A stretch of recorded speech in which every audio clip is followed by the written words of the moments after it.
Good morning दोस्तों, सबसे पहले आप सभी को मेरा प्यार भरा प्रणाम। मैं शिवा बरावत नए दिन के साथ नई शुरुआत के साथ आप सभी का अपने नए ब्लॉग उत्तराखंडी शिवा ब्लॉग में स्वागत करती हूँ। ब्लॉग की शुरुआत हो रही है मेरी सुबह के लगभग 10:30 के आसपास और मेरा और वानू का नहाना धोना तो हो गया है।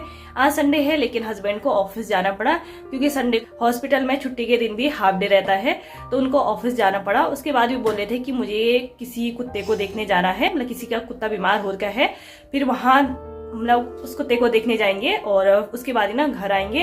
तो सुबह इतना टाइम भी नहीं हुआ कि मैं नाश्ता बना पाऊँ, और फिर वही होता है ना, अगर सुबह नाश्ता कर लो फिर दिन में ना खाना खाने का मन नहीं करता है। वानू सो रही थी, इस वजह से ना मैंने बिस्तर वगैरह भी फोल्ड नहीं करा। तो मैंने कहा जब वानू उठेगी उसके बाद ही ना मैं ये बिस्तर फोल्ड वगैरह करूंगी, मतलब बिस्तर ठीक ठाक करूंगी। तो अभी वानू उठ गई है और उठते ही ना बाथरूम के दरवाजे पे खड़ी हो गई, क्योंकि बाथरूम में मैं कपड़े धो रही थी ना, तो वो बाथरूम के दरवाजे पे आ गई है और अभी भी ना वहीं पे खड़ी है। वानू गिरना मत। हाँ देखिए ठंडे में कैसे बैठ रखी है। तूने नहाई नहीं करी है ना? तो मैंने ना 3-4 दिन से वानू को नहलाया भी नहीं था क्योंकि उसे बुखार हो गया था ना, तो कल शाम से थोड़ी सी उसकी तबीयत ठीक है, तो आज मैंने उसे नहला दिया है। तो 3-4 दिन से ना मैं ब्लॉग भी नहीं बना पा रही थी क्योंकि वानू की तबीयत भी ठीक नहीं थी। वानू को हो गया था बुखार और मुझे हो गया था जुकाम, तो दोनों माँ बेटी ना बीमार पड़ गए थे। मुझे जुकाम भी थोड़ा सा ठंडे में रहने की वजह से भी हो गया था, और करवा चौथ के दिन से ना मुझे दिन से ही जुकाम बहुत तेज लगने लग गया। और मुझे जुकाम भी ना सिर्फ एक नाक का लगता है, एक नाक में ही जुकाम लगता है और एक साइड ही ना सर दर्द होता है। तो दोनों चीजें होने लगी, इस वजह से ना मैं कुछ कर भी नहीं पाई, मतलब आगे ब्लॉग वगैरह भी नहीं बना पाई और काम करने का भी ना मेरा मन नहीं कर रहा था। तो इस वजह से मैंने आगे ब्लॉग शूट भी नहीं कर पाई।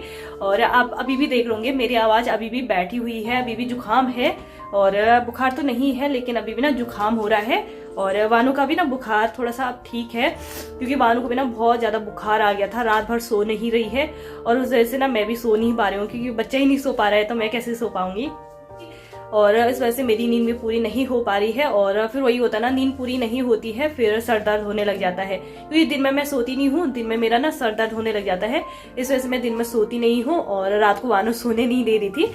तो अभी वानू का बुखार भी ठीक है, और वानू को जो बुखार आ रहे हैं ना, वो जो इसके यहाँ पे के दांत होते हैं ना वो निकल रहे हैं, मतलब बीच के दांत तो आगे हैं, 4 दांत तो आगे हैं, लेकिन 4 दांतों के बाद ना जो बगल वाला दांत आता है ना, तो वो दांत आ रहे हैं अभी, और उसकी वजह से ना उसे बहुत तेज बुखार आ गया था।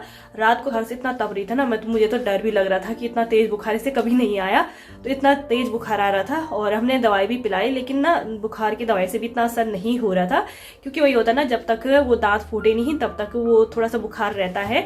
और फिर उस टाइम पे ना स्टार्टिंग हो रहा होगा ना, मतलब जो दांत आने का संकेत होता है ना, दांत आने का संकेत बोलते फुफुले से होते हैं ना, तो वो हो रहे थे, इस वजह से उस टाइम पे बुखार ज्यादा चढ़ जाता है। तो मैं अभी ना उसे ग्राइप वाटर पिला रही हूँ और अगले महीने से मैं उसे घुट्टी पिलाना शुरू कर दूंगी, जो मुगली घुट्टी होती है ना वो पिलाना शुरू कर दूंगी, क्योंकि सर्दियों में मुगली घुट्टी पिलाई जाती है या बालजीवन घुट्टी पिलाई जाती है, और जो गर्मियों में पिलाते हैं ना बच्चों को वो पिलाया जाता है ग्राइप वाटर, क्योंकि ग्राइप वाटर शरीर को ठंडा रखता है और मुगली घुट्टी शरीर को गर्म रखता है। मुगली घुट्टी गर्म होती है और जो ग्राइप वाटर होता है ना वो ठंडा होता है, इस वजह से उस अकॉर्डिंग बच्चों को ये चीजें पिलाई जाती है। और जो घर के बड़े हैं ना वो सभी बोलते हैं, जिनके बच्चे बड़े हो गए हैं या यही बोलते हैं कि जिस टाइम पे बच्चों के दांत निकलते हैं ना उस टाइम पे मुगली घुट्टी या मतलब जो भी टाइम हो, सर्दियों का टाइम हो तो बालजीवन घुट्टी पिलाओ, और गर्मियों का टाइम हो ना तो ये क्या बोलते हैं ग्राइप वाटर पिलाया करो। उससे ना बच्चों के दांत आने में आसानी होती है, बच्चों के दांत जल्दी फूट जाते हैं, जल्दी निकल जाते हैं और उन्हें ना दर्द भी कम होता है, बुखार भी कम होता है।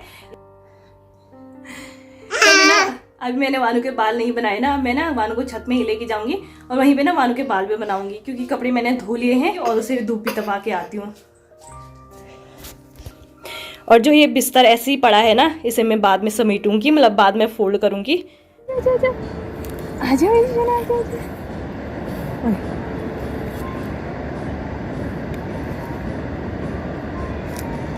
तेल देना, तेल तेल तेल इधर आएंगे।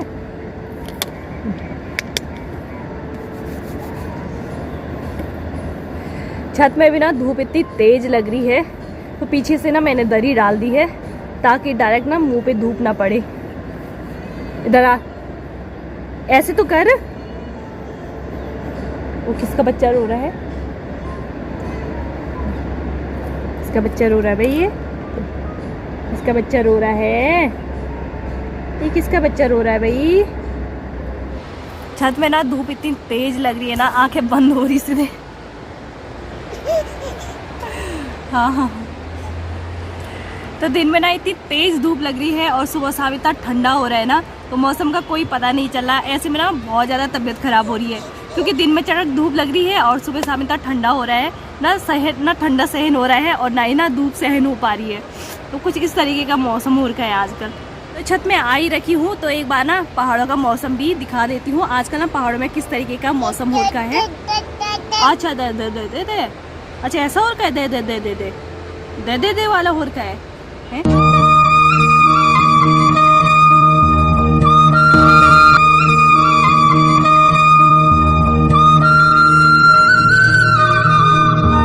वानू को भी मैं आंटी लोगों के घर पे छोड़ के आ गई हूँ और अभी मैं ना नीचे गई थी दुकान पर, तो दही लेके आ गई हूँ। अब मैं बनाऊंगी कड़ी और वानू के लिए मैंने दलिया चढ़ा दिया है, क्योंकि वानू को बुखार जुकाम हो रहा है। वानू को बुखार हो रहा है तो इस वजह से मैं उसे चावल नहीं खिलाऊंगी, कड़ी चावल नहीं खिलाऊंगी। तो मैं उसके लिए दलिया बना रही हूँ और अपने लिए हम बनाएंगे कड़ी चावल। तो यहाँ पे मैं सारी तैयारी कर लेती हूँ, क्योंकि सुबह के 11:30 भी हो चुके हैं, 11:30 पौने 12 बज चुके हैं। तो मैं भी ना कड़ी बना देती हूँ, कड़ी चढ़ा देती हूँ। और तो सुबह के 11:30 पौने 12 हो चुकी है और मैं अभी ना कड़ी चढ़ा देती हूँ। कड़ी बन जाएगी तो सिर्फ चावल बनाना रहेगा।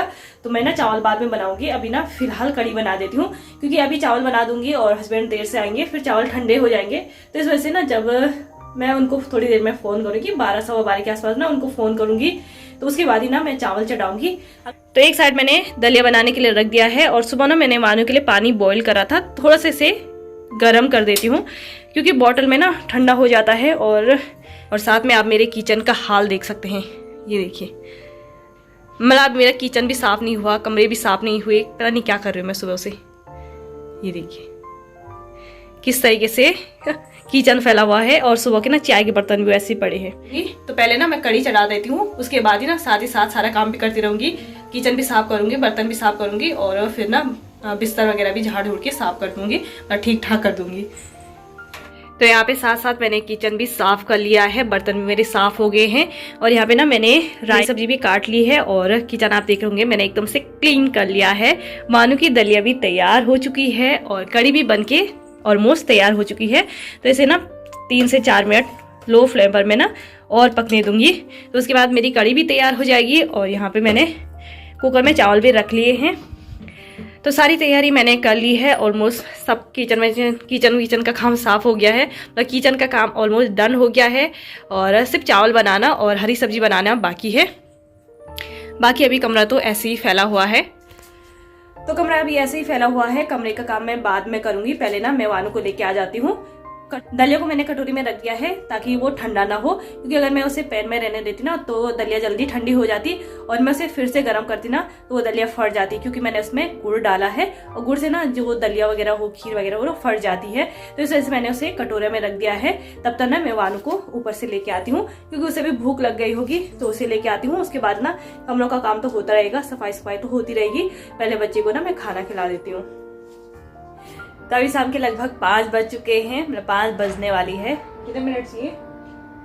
2-3 मिनट चाहिए 5 बजने में।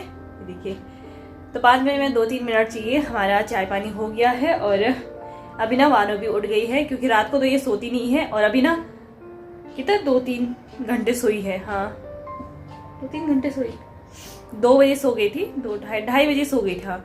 तो वानू 2:30 बजे सो गई थी और अभी उठ रही है 5 बजे, जस्ट अभी उठ के बाहर पे आई है।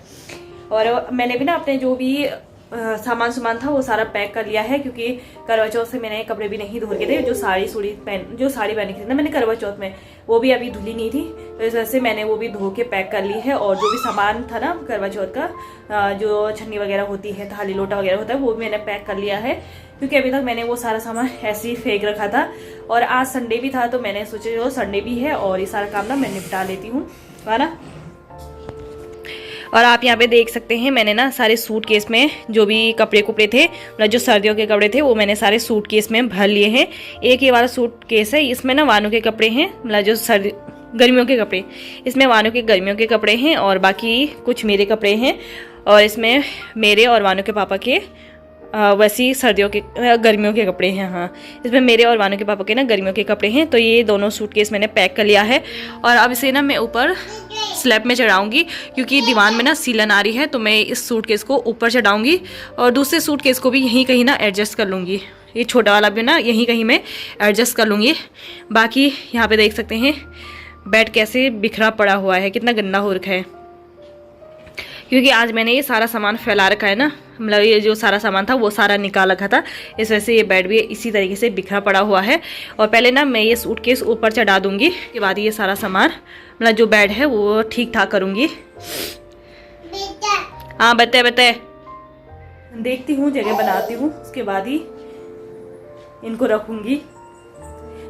तो यहाँ पे सूटकेस को मैंने कुछ इस तरीके से सेट कर लिया है और जो दूसरा वाला सूटकेस है ना उसे मैंने अलमारी के ऊपर रख दिया है। तो फाइनली ये सारा काम हो गया है। तो दोस्तों आज का ब्लॉग भी मैं यहीं पे एंड करती हूँ और आशा करती हूँ आपको ब्लॉग पसंद आया होगा और आपने एंजॉय किया होगा। तो मिलती हूँ ऐसे नए ब्लॉग के साथ नए दिन में, तब तक के लिए धन्यवाद।